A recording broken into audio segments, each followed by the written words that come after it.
There's a lot to this death that you don't know and might never know.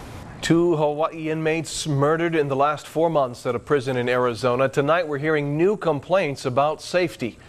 Good evening, I'm Keahi Tucker. Prosecutors in Arizona will decide in the next few days if 2 Hawaii inmates will face the death penalty for allegedly stabbing to death another inmate.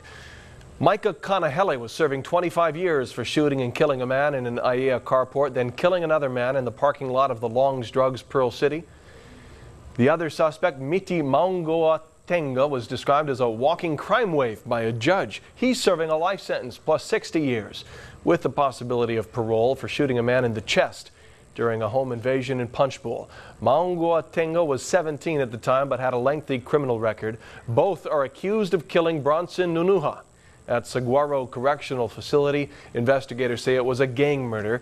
The victim was set to be released in October. And earlier this month, a second Hawaii inmate was strangled by his cellmate. Now the 2 murders are raising more questions about safety at the prison. Hawaii News Now's Tim Sakahara joins us with more. Okay, among the complaints from the inmates is that there aren't enough guards and they are denied comfort moves, meaning if cellmates have problems with each other, they are not moved until there's an assault or worse. Well, if you get this letter, I guess it's an I told you so. Just today, State Senator Willa Sparrow received a letter from an inmate at Saguaro Correctional Facility in Arizona complaining about housing conditions and their safety. Before it gets worse and more people die or get hurt.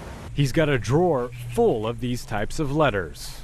Inmates are human beings too and have needs and must be dealt with properly, or else if you treat them like animals, they'll act like animals.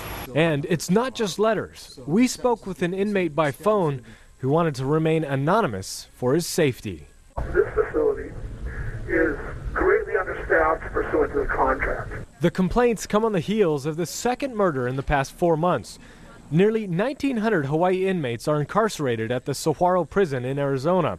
The state pays Corrections Corporation of America $60 million a year to lock them up.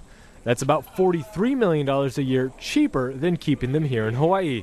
But some feel the savings isn't worth the cost, meaning with a private company making money, the public gets no accountability. I think the system was broken in the first place. And the problem is we contract with a facility and with a company that has no incentive to provide rehabilitative services. I mean, it's a for-profit operation. You know, if they really want to complain about it, don't do the crime. Prosecuting attorney Peter Carlisle says it's prison. It's not supposed to be a cakewalk. And sending them to Arizona is the best option. Otherwise, they'd kill each other in Hawaii. We've had deaths in all of our prison systems here in the state of Hawaii. We've had people killed in prison regularly. We have people who commit suicide. When you're dealing with an unstable and dangerous population like this, it's not unusual for them to do the most horrendous, horrific, and violent acts. And today, Hawaii Department of Public Safety Director Clayton Frank said he's heard the complaints, but says the prison's process is appropriate and he is not seeing anything that would raise a red flag. Also, Saguaro is a nationally accredited prison. None of Hawaii's prisons are. Tim Sakahara, Hawaii News Now.